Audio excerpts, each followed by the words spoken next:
2026 বিশ্বকাপের ফাইনালে নিউ জার্সির মেটলাইফ স্টেডিয়ামে স্পেনের কাছে 1-0 ব্যবধানের হারের মধ্য দিয়ে বিশ্বকাপের মঞ্চে আরেকটি অধ্যায়ের সমাপ্তি ঘটল লিওনেল মেসির। তবে এটি কি শুধুই একটি টুর্নামেন্টের শেষ, নাকি আর্জেন্টিনার নীল সাদা জার্সিতে তার 2 দশকেরও বেশি সময়ের বর্ণাঢ্য আন্তর্জাতিক ক্যারিয়ারের ফাইনালের পর এখন পুরো ফুটবল বিশ্বের একটাই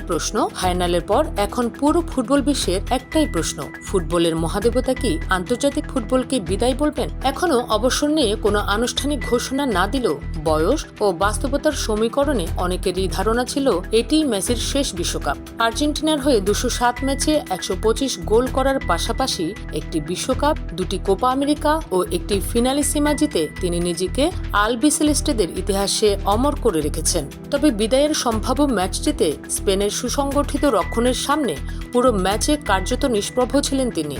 4 বছর পর পরবর্তী বিশ্বকাপে তার বয়স দাঁড়াবে 43 বছর, যা আধুনিক ফুটবলে একেবারেই অসম্ভব বলে ধরা হয়। এবারের আসরে ক্রিস্টিয়ানো রোনালদোর পাশাপাশি নিজেকে ষষ্ঠ বিশ্বকাপ খেলার বিরল রেকর্ড গড়ার পাশাপাশি জার্মানের মিরোস্লাভ ক্লোসার রেকর্ড ভেঙে বিশ্বকাপে নিজের 21টি গোল সম্পন্ন করেছিলেন মেসি। তবে তৃতীয় স্থান নির্ধারণী ম্যাচে গোল করে 22 গোল নিয়ে সেই শীর্ষে উঠে যান কাইলিয়ান এমবাপ্পে।